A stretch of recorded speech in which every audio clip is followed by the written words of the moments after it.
Sejam muito bem-vindos. Esse é o Tem Base, o programa que vai falar sobre futebol de base aqui no Distrito Federal, falando sobre campeonatos e também sobre os jovens que se destacam e aparecem para o cenário do futebol nacional e também internacional. Esse é o primeiro programa de vários que ainda teremos aí pela frente. E para começar, claro, temos aqui um dos grandes nomes do futebol de base aqui no Distrito Federal, que tem uma das maiores competições do Brasil. Seja muito bem-vindo, Chico. Boa noite, obrigado por ter você aqui. Boa noite, bom dia, boa tarde para quem estiver assistindo. Obrigado, Rômulo, aí, tá, pelo espaço. Muito feliz por estar participando, né, do primeiro programa Tem Base, né? Então, assim, para mim é motivo de muita alegria, né? Estou aqui, estou pronto para suas perguntas aí, né? É isso aí. Sobre a base de Brasília. Com certeza. E falando em base de Brasília, eu queria falar um pouquinho de você, Chico, como jogador. A gente sabe que você também foi jogador de base, jogou inclusive nas equipes de base do Gama. E eu queria que antes a gente falasse um pouquinho sobre o seu campeonato, que é muito famoso aqui, que você também falasse um pouco da sua carreira. Quem foi o Chico, que posição que você jogava no campo e como é que era mais ou menos naquele ano, 79, né, na base ali do Gama. Rômulo, inclusive as competições, a intenção de dar oportunidades para os atletas, elas veio de um sonho meu, né, no qual eu procurei desde a idade de 11 anos, né? Então, assim, isso veio a calhar com a minha disposição de ser jogador de futebol. Naquele período de 79 aí, eu morava no Gama, né? Cheguei em Brasília em 76, na verdade, né? E sempre brincando na rua e nutrindo esse sonho de ser jogador de futebol. Mas naquela época era muito difícil, né? Só quem jogava bola quem realmente era bom de verdade, né? Os pernas de pau eram poucos. Eu era um garoto muito esforçado, então tinha, né? Corria atrás desse sonho. E nisso eu iniciei nas escolinhas da Sociedade Esportiva do Gama, né? Isso em 79, ainda com 14 para 15 anos, a gente tinha a escolinha que era do Washington, né? Que hoje é em frente, antes era em frente o Bezerrão ali, era campo de terra, e do seu Jaime, né? Que ainda é vivo até hoje, é um cara folclórico dentro do Gama. Histórico. Todos os garotos jogou com o Jaime, né? Então, assim, eu treinei com o Washington e depois fui com o Jaime. Na época a gente não tinha essa divisão de idade, sub-15, sub-16, 17. Treinava todo mundo junto. Não, tinha os mirim, né, que falava, que eram os pequenos, e tinha um infanto juvenil. Então o infanto juvenil era o sub-15 hoje, né? Juvenil, o sub-17, né? E o juniores, né, o júnior, era o sub-20, né, que era o aspirante à equipe profissional. Eu cheguei a jogar até o juvenil, né? Que posição que você jogava quando você era da Eu base? era lateral direito. Mas lateral direito dos bons ou... Naquela época, o lateral direito ele marcava, né? Ele era mais um zagueiro. Não é, né? tanto, não é lateral de hoje, que é quase um Não, ponta, que né, que ajuda no apoia, ataque. né? Que sai pro jogo. O lateral de 79, 80, ele era meio que um zagueiro pela direita. Ele chegava até o meio ali, e se você fosse, já o treinador já mandava você voltar para marcar o ponta. Né? Antes jogava muito aberto os dois pontas, né? Então, se o lateral descesse, aí tomava nas costas, então era uma posição meio que defesa mesmo, né?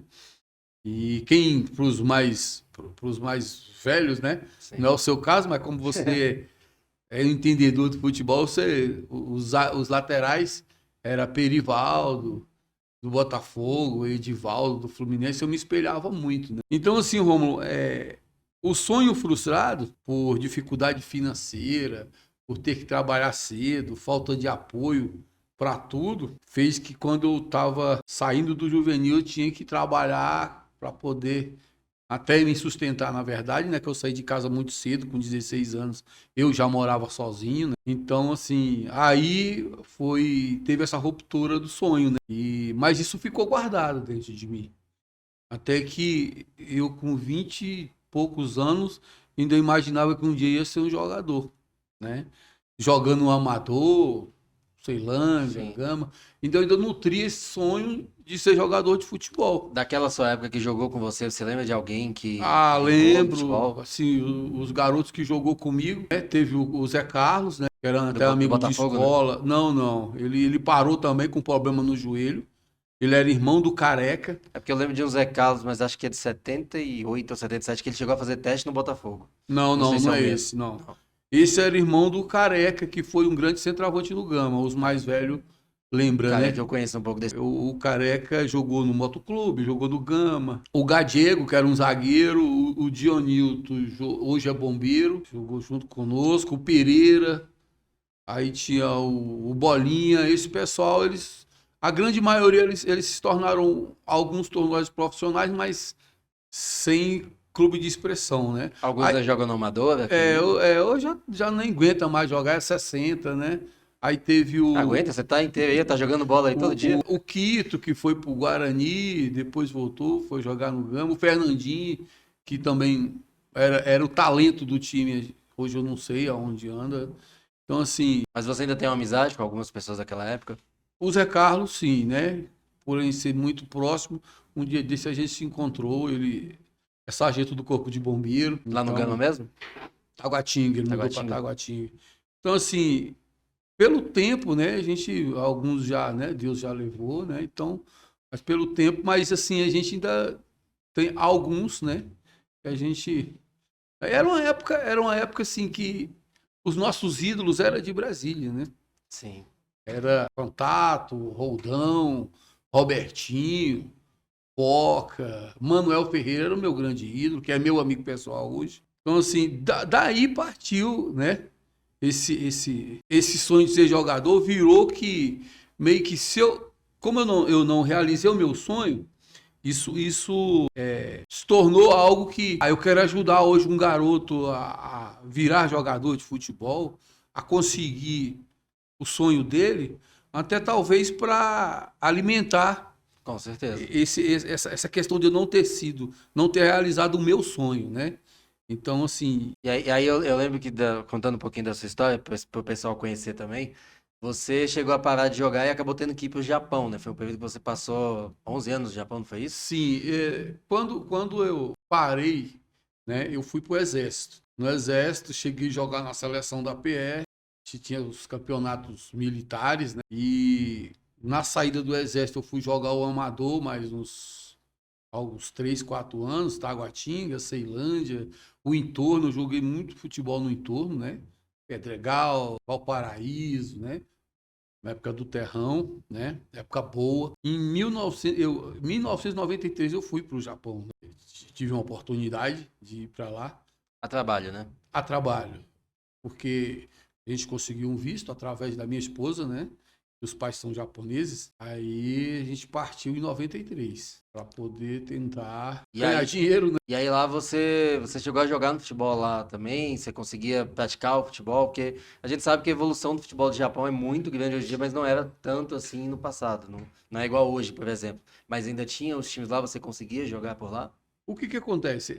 Quem gosta do futebol, quem joga futebol ou jogou, o futebol ele não sai de dentro de você. Você vai ficar com 60 anos, 80, o futebol vai estar Querendo dentro jogar. de você o tempo todo. Então, assim, brasileiro tá na alma, tá no sangue do futebol. No período que a gente foi morar no Japão, tinha mais ou menos, como eu fui um dos primeiros a chegar, tinha 100 mil brasileiros. No auge mesmo chegou a ter 400 mil. Então, assim, aonde tem brasileiro, tem samba, futebol e churrasco, Feijoada né? e churrasco. Não tem como um país que você chega, país frio, sem saber o idioma, né? Lazer muito pouco, porque a diferença cultural ela é muito grande. É um choque. E a gente pegou um bom lá. Qual foi o bom? O Zico. Quando eu fui para o Japão, o Zico estava implantando futebol profissional. Foi ali que começou essa evolução que eu falava mais Dentro cedo. do Japão. Começou a evolução. Quando eu cheguei era semi-profissional. Estava fazendo a transição do amador para o profissional. Era a primeira divisão japonesa. Só essa era profissional. As outras ligas, elas eram todas amadoras. Então, assim, já que é amador, todo mundo joga. Quem trabalha na fábrica, quem trabalha, né, qualquer tipo de trabalho. Aí tinham as equipes, né? As equipes das empresas, né? No qual Com muito mais brasileiros, imagino, né? Isso, então, assim, quem tinha jogava futebol, ele tinha até, assim, moral até para trabalhar na empresa, né? Às vezes você era contratado porque você jogava. Então, assim, aí nós começamos a formar as equipes para disputar os amadores. Misturava brasileiro com japonês, com peruano, com paraguaio, né? Você mesmo imagino que já percebia que o nível técnico não era o mesmo, né? Até porque a Sim, gente já era não, muito não, mais bem, evoluído. bem abaixo, né? Bem abaixo. Então, assim, os fins de semana, tinha as empresas que a gente trabalhava, era a Kioei, Ipanema e tal, então tinha as equipes. E tinha as competições fortes das ligas locais, né? E nisso, uns 3 para 4 anos, eu sempre participando do amador. Depois que já também, assim, como você trabalha e era muito puxado o trabalho, aí também você ficava só mais na brincadeira, pelada fim de semana com os amigos. Mas Aí, chegava a ter futebol de base lá, tinha jovens jogando lá também. não, Só tinha os... uma escolinha no qual eu fazia parte, né, da escolinha, com um colega que era para filhos de brasileiros, peruanos, né? Aí tinha essa escolinha que ela só funcionava no sábado, futsal. Aí dentro disso, assim, dentro disso, nós organizamos o futsal. Eu tenho orgulho de falar que o futsal no Japão foi difundido por nós, né? Que é chamado o brasileiro que foi naquela época para lá. Ele era, não sei se você sabe, ele era chamado de Dekaseki. Não, não sabia. O que é o Dekaseki? Dekaseki são os filhos de japoneses que moraram no Japão, seus cônjuges, que fizeram o caminho de volta dos pais, que veio para o Brasil na época da Segunda Guerra. Legal. Então aí teve esse movimento de volta, né? Por quê? Porque o Japão teve a bolha econômica, os japoneses eles não conseguiam absorver trabalho, a mão de obra, muitas empresas, precisando de muita gente para trabalhar. Foi quando nós fomos para lá. Eu como brasileiro puro, minha esposa como filha de japonês, né? Então eu tive o direito do visto. Então assim, a gente sempre tinha em mente que o Zico ele difundiu o futebol de campo. A gente entrou no amador, depois tanto é que na cidade que a gente morava, a primeira quadra de futsal foi nós que Que realizamos, construído. cara, Que o legal. Brasil Futsal Center. Não tinha nem trave. Você vê que começa a evolução aí, né? Aí assim, esse gosto pelo futebol fez com que a gente ajudasse também nessa questão de popularizar o esporte no país, né? Mas assim, é natural que quando se fala em popularização do futebol japonês, isso vem através do profissional, né? Foi o Zico, foi o Alcindo, foi o Rui Ramos, Alex Santos, esse pessoal. Mas assim, nós, brasileiros, tivemos uma grande parcela, né? Sim. Para popularizar o esporte. O futsal, isso é notório e todo mundo sabe que foram nós, DKSEX, né? Os brasileiros de empresas lá, foi que popularizou e chegamos a profissionalizar. Porque a seleção japonesa de 2003, 8 jogadores eram brasileiros.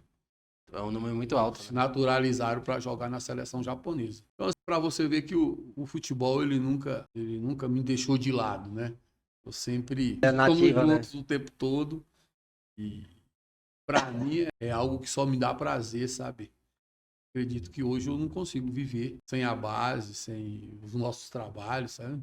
E vamos fazer um pouco do caminho dos DKCs também, voltar para o Brasil. A gente Sim, falou sim, de ir para o sim. Japão, vamos fazer o caminho deles e voltar para o Brasil. E falar um pouco do que é basicamente hoje a sua menina dos olhos, como a gente fala, que é a Copa Lecabe, né? Eu queria que você falasse um pouquinho.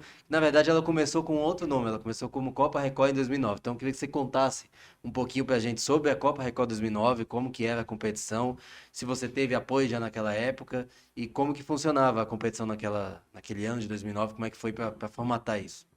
Então, na minha volta ao Brasil, quando eu saí do Japão para cá, eu já tinha mais ou menos esse projeto arquitetado na minha cabeça, né? Sim, até porque lá eu cheguei a acompanhar muito a questão educacional, os jogos nas escolas, os torneios. Meu filho mais velho estudou lá, né, até o ensino fundamental. Então eu participava muito, né, dos jogos e gincana e tal. Então assim, quando eu cheguei ao Brasil eu já tinha mais ou menos uma ideia. Já viajei, chegando no Brasil, eu quero eu quero trabalhar com futebol. Que sempre eu tive. Eu, com 13 anos, eu já organizava torneios na minha rua, apostado Coca-Cola, um baré, sei lá.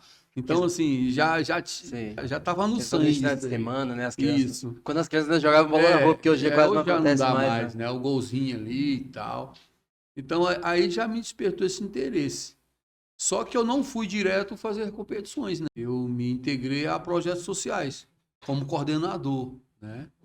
Nesse período eu arrumei um emprego fixo que me dava uma sustentação econômica, né? Que eu não precisasse, né, viver do Sim. projeto. Até porque no início é mais difícil, né? Você ainda tem que Sim. idealizar as parcerias, fazer tudo ir funcionando ao longo do tempo. Então, assim, coordenei uns 3 projetos sociais, inclusive o mais que chamou a atenção foi o Bola de Ouro, que a gente tinha um núcleo na Ceilândia, outro em Taguatinga, né? Eu era o coordenador. Aí surgiu a ideia de organizar um torneio. Nisso eu consegui um apoio da Record, né? Para Um apoio organizar. grande já, né? Sim, a gente fazia uns torneios fim de semana, mas muito pequeno. Aí, assim, como a gente conseguiu um apoio de mídia, apoio um pequeno apoio financeiro, mas que dava para... A gente idealizou a primeira competição em 2009, foi a Copa Record de futebol de base, com 12 equipes. 12 equipes em 4 categorias. Você lembra quem foi os campeões de cada categoria? Lembro. Desvalorizada. Porque tenho certeza que vai ter muita gente assistindo a Quem gente for ver essa que jogou. entrevista aí vai lembrar aí. Sub-11, Cruzeiro BRB, que era de Sobradinho, Cruzeiro BRB, exatamente. do Laerte, né? Laerte, exatamente. Sub-11. Sub-13 também o Cruzeiro BRB, que era porque era uma potência o Cruzeiro BRB. Sim. Era como o Santos hoje, Brasília Academia, né? Essas escolas mais fortes, né? Eu lembro muito do Sub-11 porque a geração 98 e 99 daquele Cruzeiro era muito forte. Porque já naquela geração foi muita gente procurada, já, Sim, como hoje sim. já acontece aí dos clubes procurarem, aquela geração tinha muitos jogadores que já eram procurados. Eu lembro que o Cruzeiro realmente era uma potência, que as equipes já vinham de fora falando assim, olha, olho nos jogadores do Cruzeiro BRB, olho naquela geração 98, 99, que é uma geração forte aqui, né? E assim, era a época das franquias, era o boom das franquias das escolinhas. E naquela época tinha, aí vamos lá, só finalizando os campeões, né? O Sub-15 foi a franquia do São Paulo, tá? Do Ricardo, professor Ricardo. Professor Ricardinho. O Sub-17 foi o nosso amigo Cleiton, né? Sim. Com a franquia do Corinthians. Você vê, né? O Gleito desde o começo já ganhando. Já não. O Cleiton, né? a gente se conhece desde quando ele era garoto. Gleito, depois você passa a técnica aí pra gente. Eu sei que você vai assistir essa entrevista, então depois passar essa técnica, porque desde o começo já revelando o talento. E assim, pra gente batizar isso aí, o Cleiton disputou a primeira e tá até hoje. Tá até hoje. Na competição. Sempre, é o mais velho. Sempre revelando talento. E assim, nessa época, complementando essa questão de franquias, tinha o boom das franquias dos times grandes, né? Então era Vasco, Suriel, que era coordenador do Vasco, franquia do Vasco. Tinha o São Paulo, que era o Ricardo, né? Tinha o Corinthians, que era o Gleito e o pai dele, né? O Roberval. Eram as escolas fortes, né? O Laerte, né? Que era Cruzeiro BRB, era o papa título. Né? Aliás, o Laerte também, fazendo menção a ele, né? Sempre foi um cara que também sempre valorizou muito a base aqui, sempre teve muitos talentos também descobertos. Aí ele era o papa um grande nome aqui do Distrito Federal. Ainda tinha mais a franquia do Fluminense, que era do professor Renato. Você acredita, Chico, falando um pouquinho sobre essa questão das franquias, que esse boom dessas franquias ajudou muito também a desenvolver a base no Distrito Federal? Porque a gente sabe que nem todas as equipes têm esses recursos, né? Então, quando você tem uma franquia, você acaba tendo um recurso a mais, também como os times de clubes aqui também, né? Rômulo, o que acontece com a franquia naquela época, principalmente?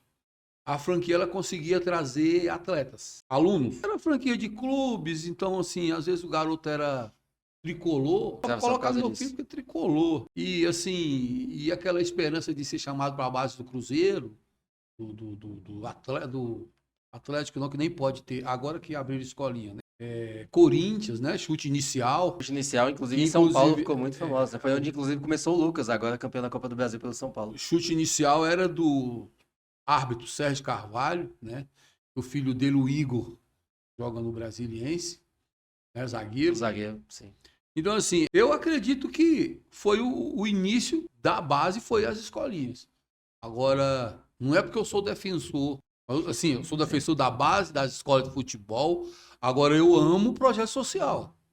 Isso, isso eu não abro mão. Naquele período, as competições, elas, vamos dizer assim, elas eram muito para pessoas mais favorecidas, cara. Justamente por causa da história das franquias. É, né? por causa da história das franquias. O garoto, para entrar na escolinha, ele pagava mensalidade, tal, no qual não é errado, né? Os meninos. Aí o movimento da É uma época, né? empresa, né?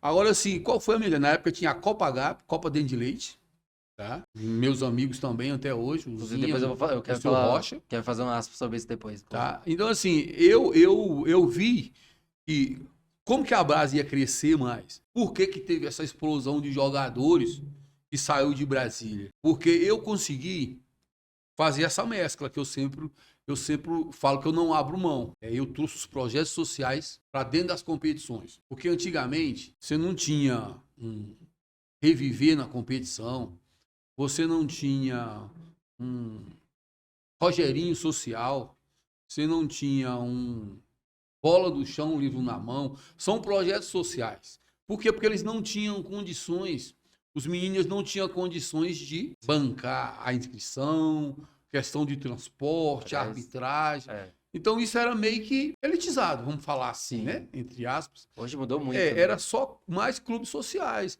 IAT Clube Minas Brasília, Sempre Caesdo. clubes com mais recurso, né? Sim, bacana. O que que eu vi nisso aí? Cara, eu vou fazer uma mescla. Eu tenho os clubes sociais, no qual são muito importantes para mim, as grandes escolas. São muito importantes, vai abrilhantar a minha competição, Com certeza. né? Porque os meninos tinham um bom trabalho, era franquias. Querendo ou não, as franquias, tipo São É, Paulo, Corinthians vão eu pelo vou lado de São Paulo trazer, também pode levar os meninos. eu vou trazer os projetos sociais para dentro da competição. Nisso, as escolas, as grandes escolas, vamos aí enumerar Santos, que era franquia, Écio, que é franquia, São Paulo, que era do Ricardo, Fluminense. Essas equipes elas vão fazer a captação de bons jogadores dentro dos projetos sociais e vão inserir nos clubes. Você entendeu o grande lance Sim. dessa minha ideia? Porque você sabe que o jogador de futebol, eu até brinco, que jogador de futebol é igual batata. Ele brota da terra, né? Ele vem da terra, ele vem dali, da periferia, sabe? Que ele é sofrido, né? Então, assim, é o sonho de mudar, né? Mudou a realidade. A vida da família, mudar a Com certeza. vida dele. Então, o que que acontece, cara? Eu vi essa chance. Falei, cara, mas se o menino tá lá no Santo Antônio Descoberto no projeto do Arcanjo, do goiano lá, ele não tem chance nenhuma de um observador ver ele. Se eu levar ele para a competição, Copa Brasília, Copa Novos Talentos, o Écio vai ver, o Santos do Betinho vai ver, o Multimarcas, e eles vão, como eles têm uma condição financeira melhor, eles trazem os observadores técnicos, esses meninos vão ter oportunidade de jogar, cara. Aí entrava o Écio, o goiano lá, abastecia o Écio. O Écio, Vida, né? os meninos, a gente tem que falar isso. E, cara, eu agradeço muito isso. As escolas grandes, os grandes clubes, eles têm um lodo. Porque, assim, quando o cara fala, pô, mas Brasília Academia cobra. Você jogou no Brasil? Cobra mensalidade. Legal, cobra. Cara, mas o Écio dá um monte de bolsa também. Sim. O garoto lá que vem de Santo Antônio e tal, o Betinho é a mesma coisa. Então, assim, Inclusive, eu joguei com o S na franquia do Inter aqui em Brasília. no Inter, exatamente. Então, eles acolhem esse pessoal. E diga-se de passagem, não pagava bolsa porque eu era bom. E o que que aconteceu, Modéstia à parte, Romulo? pessoal. Eu não vi você jogar, mas tudo bem. Eu vou A acreditar. gente vai Não é armar porque eu um sou vídeo, seu vai fazer amigo, um vídeo. entendeu? Mas eu vou acreditar. Eu tenho uma história muito legal. Quando o Felches, que foi inclusive zagueiro do Sub-17, 20 do Flamengo, a gente teve alguns amistosos aqui jogando pela franquia do Inter. E o Vasco da Gama queria levar 3 jogadores de jogar sul-americano. Eu, um amigo meu e o Felches. O único que foi o Felches é o que virou jogador. Pronto. Aqui, Você virou um nesse bom programa jornalista. maravilhoso do Esporte 61, não estou nem um pouco arrependido, estou feliz demais de estar aqui no Esporte Eu 61. vou te contar, ainda Mas o bem que Felches você tá não lá- virou jogador, cara, que a gente ia perder um bom comentarista, um bom repórter, cara. Foi bom, viu? Então, assim, tem gente que às vezes até nem entende. Essa mescla que eu fiz, essa abertura dos projetos eu fiz um movimento, chama de fora para dentro, que eram os meninos que estavam lá fora. Eles estavam sem perspectiva. Porque, assim, com todo respeito, no qual todos os meninos são todos meus amigos, mas uma coisa é você disputar o campeonato do Santo Antônio Descoberto, outra coisa é você jogar uma Copa Novos Talentos, uma Federação Brasiliense. E hoje vocês têm uma visão de mercado gigantesca, né? Porque não são só os observadores aqui do Brasil que assistem, tem muitos observadores de fora. De Inclusive, fora. na Novos Talentos desse ano, na Cup desse ano, eu tive alguns amigos, inclusive, observando Emirados Árabes, Dubai, Portugal. Então são pessoas que já estão de olho no mercado daqui. Então é uma visão maior, querendo ou não. Um campeonato Santo Antônio Descoberto é muito bom, é muito legal para os garotos começarem a evoluir, mas não tem a mesma visão para poder levar eles, talvez, para um clube, seja de fora, seja daqui. Porque mesmo os observadores de fora, eles têm parceria com alguns clubes aqui. Então eles falam, ó, esse moleque que eu achei interessante, leva ele, de repente a gente traz ele para cá depois, a gente faz uma parceria.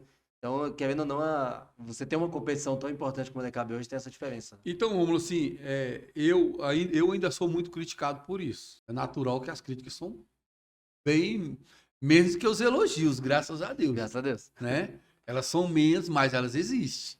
Porque, assim, antes, eu pegava o time do iate, cara, para jogar no Santo Antônio Descoberto. Você vê a diferença social, tá? Eu chegava lá, os meninos da cidade faziam um corredor para eles passarem, como se fosse estrela. Meu Deus. Você entendeu? E assim, Diferente. é diferente. E aí o pessoal falou, cara, mas como que você faz isso? Romulo, não é fácil. Você ter que lidar com toda essa diferença Como social. você falou, você apanha sempre. Cara, dificuldade financeira não é fácil. Eu tenho um fato aqui, que eu lembro, Yacht Clube só joga quem tem uma situação bem favorecida. Salve-se algumas bolsas que eles também ajudam, dá as bolsas para os meninos da periferia. Teve um jogo lá na Arena do Nininho, e tinha os meninos lá do time, acho que era do Zé Vasco. E na hora lá... também com uma história gigante aqui na base de Brasília. Então, na hora, os meninos do iate estavam lá trocando de roupa e tal, tudo bem, até com tudo do bom e do melhor a seu favor. Os meninos, eles começaram a olhar os meninos, uma equipe jogou, que foi o Sub-11, e depois vinha o Sub-13. Eles olharam, os meninos estavam pegando chuteiro emprestado um do outro, entendeu? Pegando chuteiro emprestado. Um jogou, depois ia lá, pegava a chuteira do outro. Os meninos olharam e falaram assim, Chico, mas como assim? Por que eles estão trocando de chuteira? Pô, é porque eles não têm chuteira. Então eles pegam um emprestado do outro. Eles ficaram olhando um pro outro, ficaram calados, foram embora. Eles juntaram, cada um comprou uma chuteira, tá? E deu pro time do Zé Vasco. Entendeu? Os garotos, os bem favorecidos, né? Filho de desembargador, filho de empresário, filho de dono da coca. Então, assim, e como eles viram a dificuldade dos meninos arrumar um calçado para jogar, eles reuniram, foram lá, compraram chuteira e doaram os garotos lá, da periferia. Então, assim, aí é onde eu vi qual a importância da competição, né? A importância de tudo isso, desse trabalho, no qual eu não abro mão, né? Às vezes até com uma crítica, pô, mas você pega um projeto, coloca dentro do clube, aí dá bagunça. Cara, é isso, tá? Eu quero mostrar a realidade dos dois lados. Todos os dois vão ganhar. Aquele que tem uma boa situação financeira, ele vai lá na periferia entender qual é a dificuldade daquele garoto lá da periferia. Aquele da periferia, ele vai visitar um grande clube social, no qual todo mundo tem um bom poderio financeiro, graças a Deus. Que às vezes fora do futebol ele nem tem acesso, né? Ele não tem acesso. E isso vai até estimular eles a ter uma vida melhor, a procurar um espaço para falar, poxa, assim, eu tenho que trabalhar, eu tenho que lutar, porque eu também quero isso. Eu quero um carro, eu quero visitar um clube. Então, assim, foi uma mescla que eu não abri mão, Rômulo. E, assim, se um dia tiver que mudar o formato, aí eu paro. Aí eu não, para mim não é interessante eu acho que é elitizar, sempre... sabe? Para mim acho que é sempre importante a gente lembrar, né? O futebol, seja ele de base ou não, ele tem que ser uma inclusão social. A gente precisa incluir os nossos garotos, mesmo que não tenham condição, a gente precisa incluir eles. Como você bem falou, né? Um garoto que de repente vai jogar no iate da vida, vai jogar no ABB da vida, vai jogar em algum clube maior, o Minas Tênis Clube. Então, para ele é uma realidade diferente, que naquele momento ele não consegue ver, mas de repente ele vai ver essa realidade e fala assim, olha, eu posso evoluir, eu posso chegar aqui. Se esses meninos estão aqui, por que eu não posso chegar também? Então, daí que quando hoje um clube de fora ou algo assim. Pô, mas por que que Brasília teve esse boom da base? Por que que Brasília hoje é considerada a capital da base? Cara, a gente tinha muito talento, mas eles estavam todos escondidos, entendeu? Eles não tinham a oportunidade de mostrar, Com certeza. entendeu? A única coisa que eu fiz foi ter a ideia de tirar eles lá da periferia e colocar no mercado, entendeu? Colocar para que eles fossem vistos, né? E a prova está aí. A gente tem Hendrick, que era da periferia, ninguém conhecia. A gente tem Ângelo Gabriel, da periferia, que está no Chelsea hoje. Temos Lucas Linhares, no Red Bull Nova York. Temos o Kelvin, foi campeão aqui várias vezes. Eu estou falando dos que já tá. Sim, sim. Robert Toró, Zagueiro da seleção. sabe? Um garoto que, sabe, talento. Tanto é que ele tem isso na mente dele, que ele é da periferia. Quando ele vem aqui, ele vai para a periferia. Esse dia que estava lá no estádio Cerejão, lá com os meninos que ele criou, Sim. que criaram junto. Então, assim, o porquê? Agora, talvez, muita gente não entende isso. Ele não entende, ele não sabe a minha história, ele não sabe o que eu passei para fazer isso. E eu diga-se de passagem, hoje, o momento atual da Lecab é bom, o momento da Federação Brasiliense com a base é bom. E vou te falar um ponto aqui que você vai entender o porquê que ele é bom. Porque existe uma união. Existe uma união entre quem quer o bem comum, tá? Onde a federação se preocupa com isso. Eu me preocupo e a gente está sempre se falando e ajudando um ao outro. O Daniel, quando ele precisa de alguma coisa, ele me comunica. O João Paulo, lá, os meninos, quando quer alguma coisa, me comunica. Agora mesmo ele fala, ó, tem vaga, vamos botar um projeto social para ajudar. Eu vou lá, monto, ajudo. Então, assim, isso tudo fez com que virasse essa força, sabe? De hoje, você vai ver, final de semana, tá todo mundo aqui. Inclusive, Observando. é sempre bom a gente lembrar, né? Existia a Copa Gap aqui em Brasília, que era muito famosa na base, quem tá nos assistindo, que já conhece a base aqui vai lembrar. E aí ela acabou que não aconteceu mais, a gente não sabe muito bem por que acabou, né? Deixa pros bastidores. Mas aí surgiu a sua competição, a Copa Lecab, que hoje é a grande competição, não só do Distrito Federal do Centro-Oeste, como também de todo o país, né? Uma das grandes competições de base, não só em número de atletas, mas também de qualidade, como a gente já falou. Temos um zagueiro que jogou em seleção, né? Robert Renan. Temos o Kelvin, foi para a Rússia, enfim, vários grandes talentos que surgiram pela Lecab. Então a gente vê que hoje a Lecab é muito importante para a evolução dos atletas e também para surgir esses grandes nomes do Distrito Federal. E para a gente fechar, você falou um pouquinho sobre a questão da federação. Eu sei que no passado a antiga gestão da federação não tinha tanta parceria com você. Eu queria que você falasse sobre a atual gestão, o quanto que ela ajuda vocês nas competições, como que é o tratamento de vocês com a atual federação, porque o apoio hoje é bem diferente do passado. A gente sabe disso bastante. Então eu queria que você falasse um pouquinho de como que a federação tem apoiado vocês nas competições e como que evoluiu também as competições, principalmente em relação à federação. Hoje a gente tem sub-11, sub-13 organizados pela federação, sub-15, 17 que já eram também, mas cresceu muito. A gente teve também um crescimento nas competições pela federação, né? Rômulo, é simples falar. É simples. As outras gestões, cara, eu falo sem medo e cismo. Tava nem aí pro futebol. Isso é natural, isso é notório. Quem conheceu sabe disso. Se eles não estavam nem aí pro futebol profissional, você imagina para a base. Com essa nova gestão aí de 4 anos, 5 anos por aí, com o presidente Daniel. 2017. A gente tem uma voz do além ali que fala com a gente. 2017. Acho que a gente tá doido, não. Tem umas vozes do além ali falando. Então, com essa chegada, com esse novo pensamento de união, de respeitar, sabe? De abrir a porta.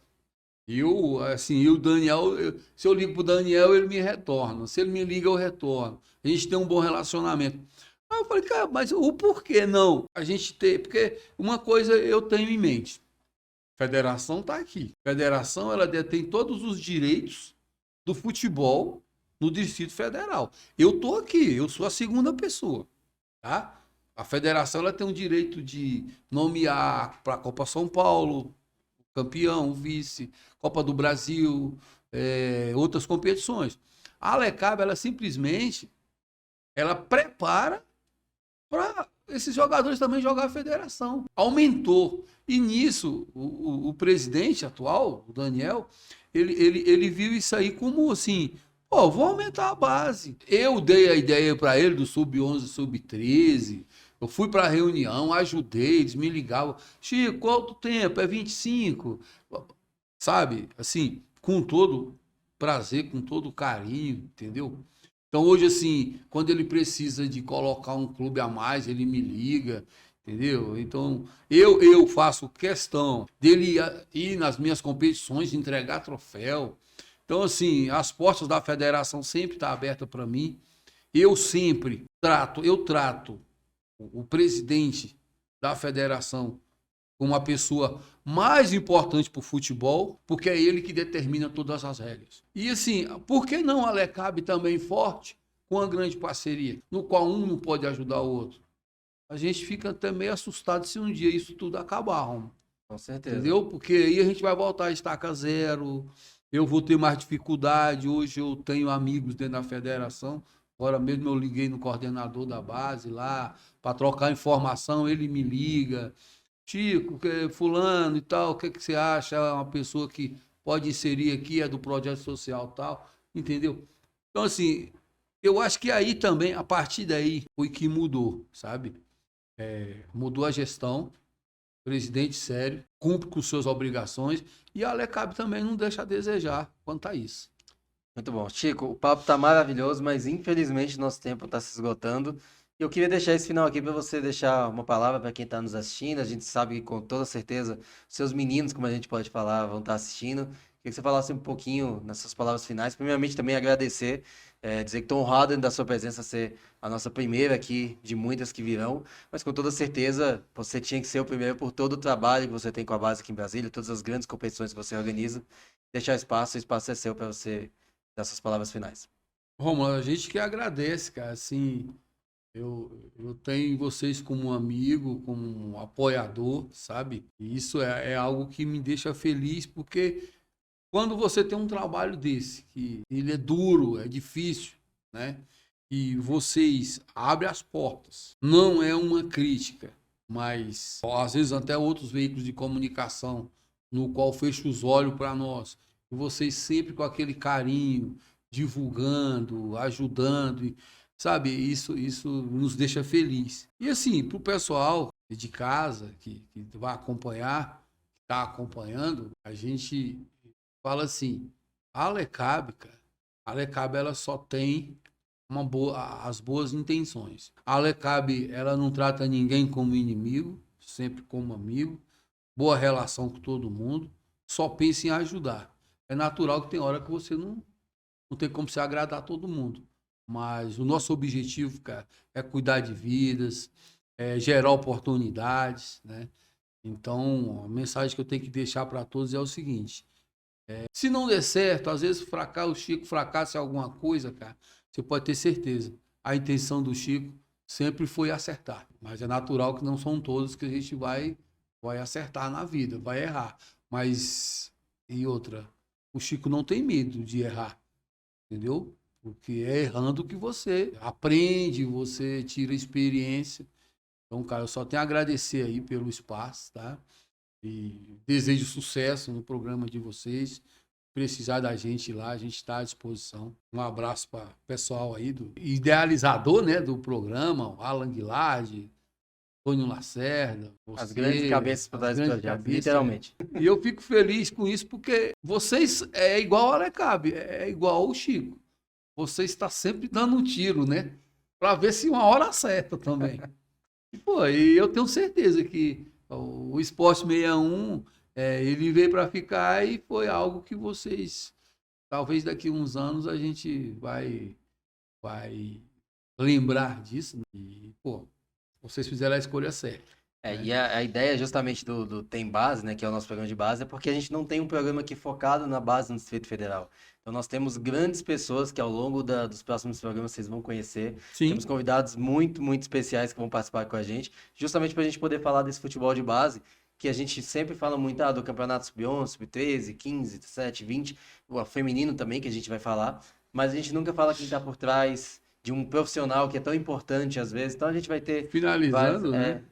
Finalizando, vou deixar claro o seguinte: base não é só a Alecab, tá? Com certeza. Base é tudo. Base é Copa Satélite, Campeonato Copa Santa HC. Maria, HC, federação, a Copa BSB Cup. Brasília Cup, que agora, inclusive, tá Agora chegando à fase final. nós temos esse novo mega projeto Brasília Cup, que esse vai trazer também. Que inclusive é um projeto muito legal, porque também é a primeira Copa que é exatamente Sub-14, né? É uma única categoria que é o Sub-14, que é geralmente quando o pessoal ali do Sub-17 gosta de pegar os novos talentos, de projetar os novos talentos, porque é aquela maturação de 2, 3 anos que eles sempre tentam fazer na base.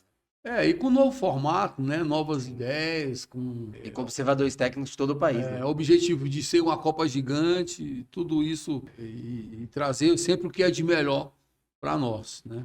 É E isso. feliz somos nós que estamos, né? Que temos essas ideias, que temos esse trabalho. Se pudesse, a gente ficava a noite toda só falando. Com toda certeza. E assunto tem, viu? E assunto tem. Chico, Mas não muito vai faltar obrigado. oportunidade. É verdade. Muito obrigado pela sua participação mais uma vez. Queria agradecer você que nos assistiu, agradecer a nossa equipe técnica em nome do Matheus Carrara, que está ali mandando muito ali nos bastidores, como sempre. É o cara do vídeo, é o cara que manda bem ali sempre, ajuda na nossa voz do além também. Está sempre ali coordenando a gente. Obrigado a todos que nos acompanharam nesse primeiro programa do Tem Base, o programa aqui da Esporte 61, que vai falar sobre o futebol de base de Brasília, sobre o geral, né? Sobre competições, pessoas importantes. A gente tem convidados especialíssimos e na semana que vem a gente tem mais um convidado especial que vocês vão acompanhar ao longo da semana nas redes sociais. Inclusive, sigam nossas redes sociais, Instagram, YouTube e acompanhem a nossa programação, que a gente tem programas incríveis por aqui. Muito obrigado a quem participou aqui. Meu nome é Rômulo Maia e teremos aí mais grandes programas aí falando sobre a base. Obrigado, Chico. Obrigado a todos e um excelente final de semana para todo mundo. Vamos lá? 3. Tá, depois eu conto. Tá. 3, 2, 1. Olá, muito boa noite. Sejam bem-vindos. Vai ficar muito Antônio, né? É pra essa aqui? É do meio, não tá. Se eu fizer olhar muito boa noite, fica muito Antônio. Peraí. Uma plaquete aí pra mim, pra feição. Plaquete. Vamos lá. Muito boa noite, não, porque não é ao vivo. Calma aí. Plaquete de novo.